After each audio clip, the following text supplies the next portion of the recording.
Monday, January 1, 1883. At 8 o'clock in the morning, Sri Ramakrishna was seated on a mat spread on the floor of his room at Dakshineshwar. Since it was a cold day, he had wrapped his body in his moleskin shawl. Pran Krishna and M were seated in front of him. Rakhal too was in the room. Pran Krishna was a high government official and lived in Calcutta. Since he had had no offspring by his first wife, with her permission, he had married a second time. By the second wife, he had a son. Because he was rather stout, the master addressed him now and then as the fat Brahmin. He had great respect for Sri Ramakrishna. Though a householder, Pran Krishna studied the Vedanta and had been heard to say, "Brahman alone is real, and the world illusory. I am He." The master used to say to him, "In the Kali Yuga, the life of a man depends on food. The path of devotion prescribed by Narada is best for this age."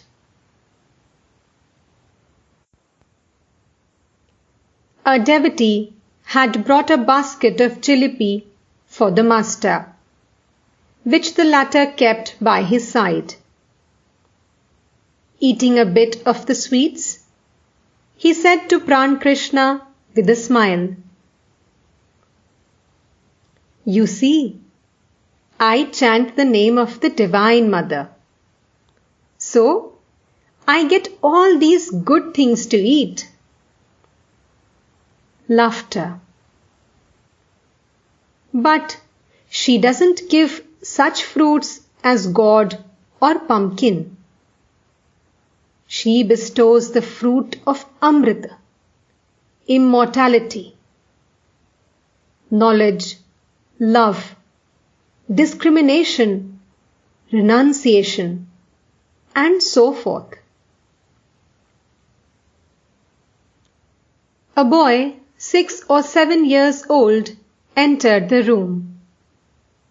The master himself became like a child. He covered the contents of the basket with the palm of his hand, as a child does to conceal sweets from another child, lest the latter should snatch them. Then he put the basket aside. Suddenly, the master went into samadhi and sat thus a long time. His body was transfixed, his eyes wide open and unwinking, his breathing hardly perceptible. After a long time, he drew a deep breath, indicating his return to the world of sense. Master to Pran Krishna. My Divine Mother is not only formless, she has forms as well. One can see her forms. One can behold her incomparable beauty through feeling and love. The Mother reveals herself to her devotees in different forms. I saw her yesterday. She was clad in a seamless ochre-colored garment, and she talked with me. She came to me another day as a Mussalman girl 6 or 7 years old. She had a tilak on her forehead and was naked. She walked with me, joking and frisking like a child. At Hriday's house, I had a vision of Gauranga. He wore a black bordered cloth. Haladhari used to say that God is beyond both being and non-being. I told the mother about it and asked her, "Then is the divine form an illusion?" The Divine Mother appeared to me in the form of Rati's mother and said, "Do thou remain in bhava." Footnote: Bhava,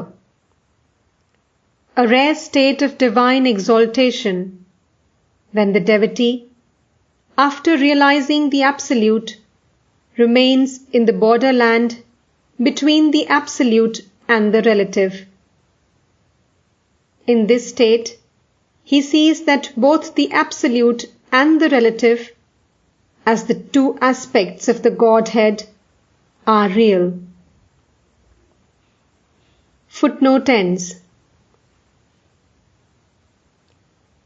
I repeated this to Haladhari.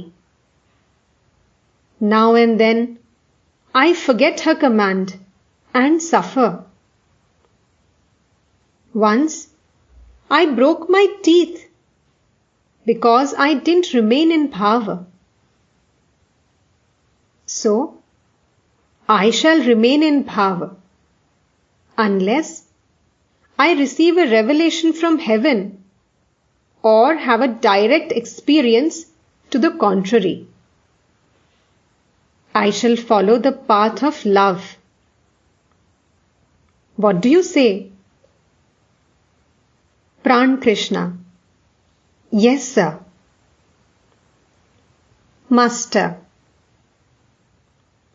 But why should I ask you about it? There is someone within me who does all these things through me. At times, I used to remain in a mood of godhood and would enjoy no peace of mind unless I were being worshipped. I am the machine and God is the operator.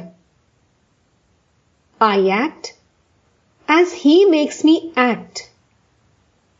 I speak as He makes me speak. Keep your raft, says Ram Prasad, afloat on the sea of life, drifting up with the flood tide, drifting down with the ebb. It is like the cast-off leaf before a gale. Sometimes it is blown to a good place, and sometimes into the gutter, according to the direction of the wind. As the weaver said in the story, the robbery was committed by the will of Rama. I was arrested by the police by the will of Rama. And again, by the will of Rama, I was set free. Hanuman once said to Rama, "O Ram, I have taken refuge in thee. Bless me, that I may have pure devotion to thy lotus feet, and that I may not be caught in the spell of thy world bewitching Maya." Once a dying bullfrog said to Rama, "O Ram, when caught up by a snake, I cry for your protection. But now I am about to die, struck by your arrow. Hence I am silent. I used to see God directly, with these very eyes, just as I see you. Now I see divine visions in trance. After realizing God, a man becomes like a child. One acquires the nature of the object one meditates upon. The nature of God is like that of a child. As a child builds up his toy house and then breaks it down, so God acts while creating, preserving, and destroying the universe. Further, as the child is not under the control of any guna, so God is beyond the three gunas, sattva, rajas, and tamas. That is why Paramhamsas keep 5 or 10 children with them, that they may assume their nature.